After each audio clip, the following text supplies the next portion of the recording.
Rapa Nay wa Mitego bana ameibuka na kukanusha taarifa za kwamba amenunuliwa na Chama cha Mapinduzi kwa kiasi cha shilingi milioni 100.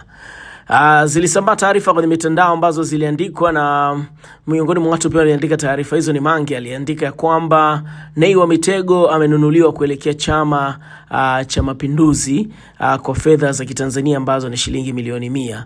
Sasa baada ya taarifa ile kuandikwa ikasambaa sana mitandaoni, hatimaye rapa huyo Nay wa Mitego amejitokeza na kusema ya kwamba mimi ndo rais wa kitaa, sina chama na sijawahi kuwa mwanachama wa chama chochote. In short, mimi sio mwanasiasa, mimi ni sauti ya walalahoi wenzangu na haiwezi badilika. Na enjoy kuwa hivi nilivyo, upendo wa watu wangu kwangu una thamani kubwa sana.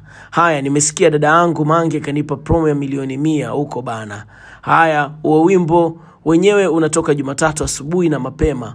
Alafu akasema subscribe on my YouTube channel, link on bio. Sasa hii ambayo iliyopelekea Nay wa Mitego kujibu na kusema ya kwamba yeye hajanunuliwa na chama chochote na wala hayuko kwenye chama chochote, bali yeye ni rais wa kitaa na amekuwa akiwazungumzia watu wa mtaa na hajanunuliwa kwa hizo fedha.